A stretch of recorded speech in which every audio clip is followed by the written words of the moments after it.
Bonjour à toutes et à tous et bienvenue à la 16e Convention CHAM dont le thème s'intitule « Repenser les métiers de la santé ». Vaste sujet. Chers amis, la présente convention doit être un appel pressant à l'imagination et à l'action afin de refonder notre système de santé à partir de ces diverses professions bousculées par les avancées magistrales de l'intelligence artificielle au travers de ces technologies d'information et de robotique, ainsi que par les progrès saisissants de la biogénomique, moment charnière dans l'histoire de l'humanité et de la médecine en particulier, où les limites entre science-fiction et réalité se brouillent. Les cliniciens du futur seront-ils des médecins numériques à disposition jour et nuit sur leur smartphone, tel AMI, l'Artificial Medical Intelligence Explorer de Google, ou bien deviendront-ils des experts en médecine de précision ou encore des architectes de santé populationnelle intégrant les données massives avant de personnaliser chaque étape de nos soins? Dans ce nouveau monde numérisé, le médecin généraliste disparaîtra-t-il ou se transformera-t-il en maître d'œuvre gérant les données des patients et coordonnant les autres professionnels de l'équipe de santé du territoire local? C'est lui qui devrait être en haut de la hiérarchie demain. Ces mêmes professionnels interviendront-ils de plus en plus souvent pour traiter eux-mêmes les pathologies courantes, rompant avec la sacro-sainte aptitude diagnostique et thérapeutique jusqu'ici réservée aux seuls docteurs en médecine? Les médecins spécialistes se verront-ils plus que les autres exposés à la puissance d'une IA capable de leur piquer une bonne partie, voire l'intégralité de leur boulot?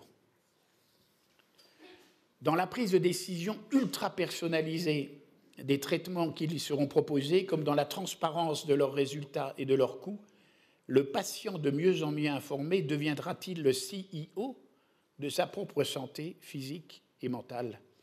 Autant de questions à résoudre en vue de bâtir un système de santé adapté à son siècle.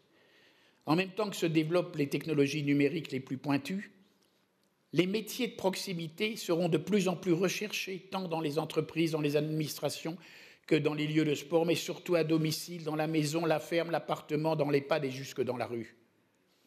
Les soins franchiront les murs des hôpitaux, des cliniques et des cabinets médicaux pour s'étendre dans les foyers et les communautés grâce à un accès facilité.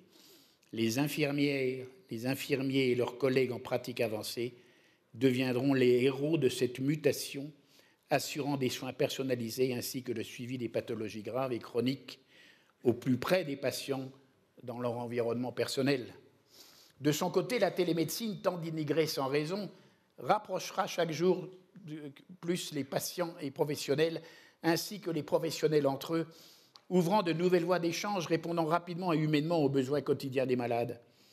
Les artisans de la recherche et du développement des produits de l'industrie des matériels médicaux et des médicaments conçoivent déjà les nouveaux instruments et les nouvelles molécules par ordinateur sur des patients virtuels en attendant d'augmenter nos performances physiques et cognitives, comme de faire reculer le vieillissement.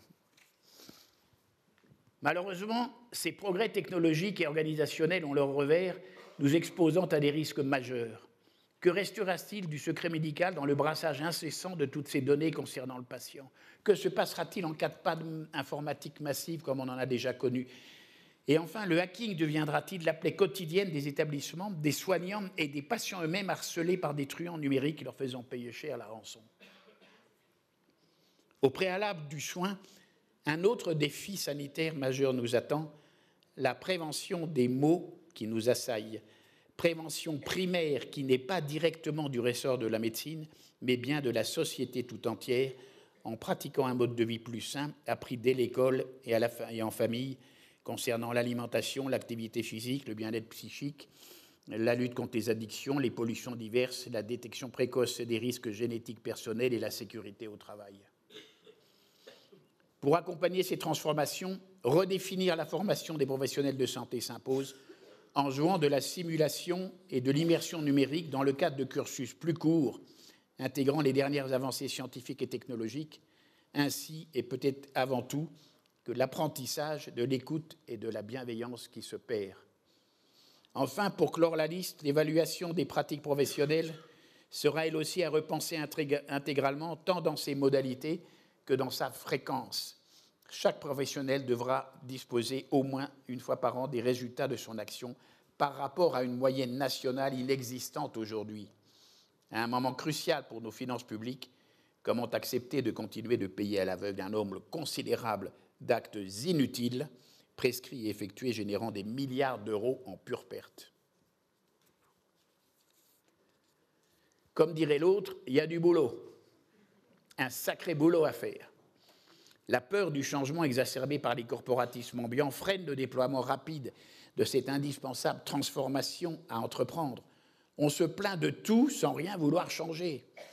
Pour réussir, un mot à ne jamais oublier, liberté.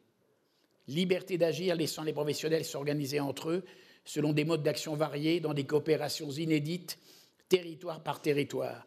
Loin des innombrables décrets, arrêtés, circulaires et autres normes parfois contradictoires qui s'empilent quotidiennement au JO, une liberté reposant sur la confiance dans la capacité des acteurs à travailler ensemble en communauté pluriprofessionnelle soudée.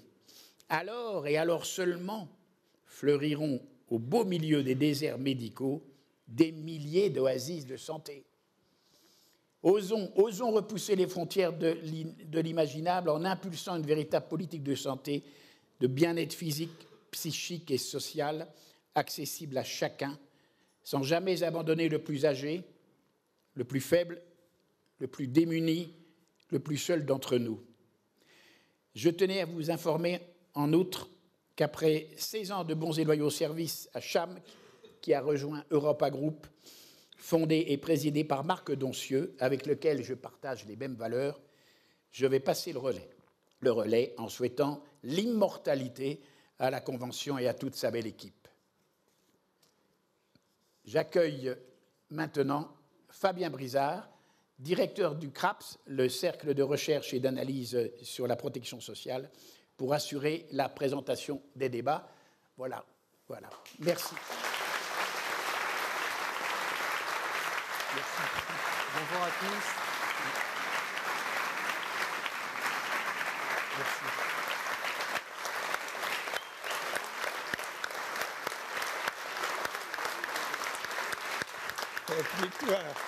On est tous ensemble. Voilà. Merci.